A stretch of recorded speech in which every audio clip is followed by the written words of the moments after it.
Mike, it's Monty Nelson. Just wanted to follow up with you on the 2009 Titan.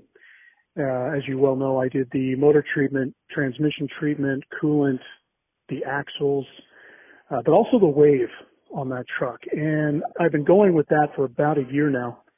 And I just wanted to give you kind of a update on how the thing is running. So as I mentioned in the video and my previous voicemail, this thing woke up and is fun to drive, and I'm still getting 30% minimum gas mileage improvement on that 5.6 Titan. And it's fun to drive, and even my wife wants to take the truck over her Lexus most times. So, but I've got a 2013 Pathfinder now, so I'm going to be doing the same thing to this ride. I'll be speaking to you about getting those upgrades.